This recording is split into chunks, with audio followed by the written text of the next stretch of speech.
Today, we're going to journey deep into the mountains of Turkey to uncover a substance that some locals call black gold. It's a traditional remedy with a range of uses that is, well, almost unbelievable. Okay, so right off the bat, let's be super clear where this incredible story comes from. Everything we're talking about today is based on a fantastic 2014 study by Suleiman Ari and his team, which they published in the Journal of Ethnobiology and Ethnomedicine. They're the ones who did the hard work of documenting all this disappearing knowledge. I mean, think about it for a second.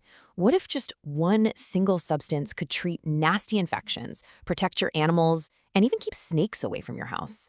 It sounds like something straight out of folklore, right? But for generations of people in one part of the world, it's a very, very real part of their lives.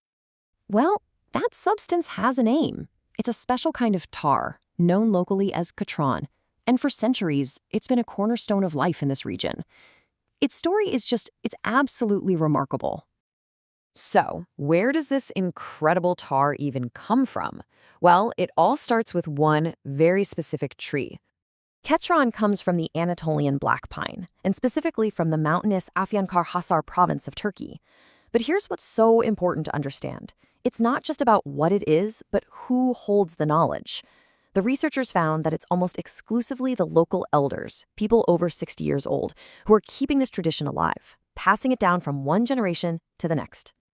Now, making katran, this is not a simple process. It's a precise, traditional craft that takes a ton of skill and, believe me, a whole lot of patience. So, how do they actually do it? This is a method that's been perfected over centuries. First, they build a special oven right into the ground. Then, they take a pine kindling and pack it incredibly tightly into a tin bowl. The researchers actually noted that if you leave any air gaps at all, it totally messes with the quality of the final product. Then, the whole bowl gets sealed with mud. The key here, the whole point, is to create an oxygen-starved environment.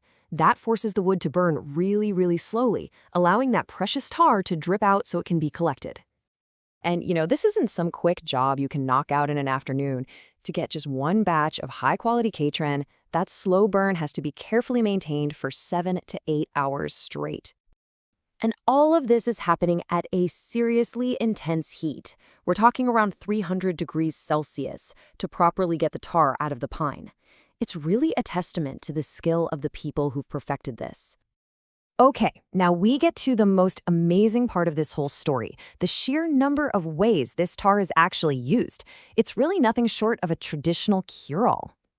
The study pretty much breaks down the uses into 3 main areas. You've got human health, you've got animal health, which is so critical in a region that depends on its livestock, and then you have all these practical, technical uses around the farm and home. For humans, the list of medicinal uses is just staggering. People use it on their skin for a huge range of conditions, but what's truly remarkable is that they also take it internally, just a few drops in some water, to treat things like stomach ulcers. And for their animals, it's every bit as vital. They'll apply it to mouth sores from foot and mouth disease, they use it to get rid of ticks, and they even make a paste with barley flour to heal the really bad wounds their livestock might get from something like a wolf attack. And the versatility doesn't even stop there. Katran is used as a natural waterproofing agent on wooden roofs, and its smell, which is really powerful, is enough on its own to repel snakes, mice, and flies. But to really, truly grasp the power of this stuff, the researchers documented one incredible case. They describe a patient with a severe, chronic bone infection called osteomyelitis. Now, this person had already gone through 14 different surgeries at multiple hospitals with no success. They were left unable to even move. So the family turned to the traditional katran treatment. They applied a mix of the tar and some softened pine gum to the wounds. And get this, after just the second time they did it, the infection started to clear up. After 10 sessions, the patient, who had been completely immobile, was able to walk again. It's just an absolutely stunning result.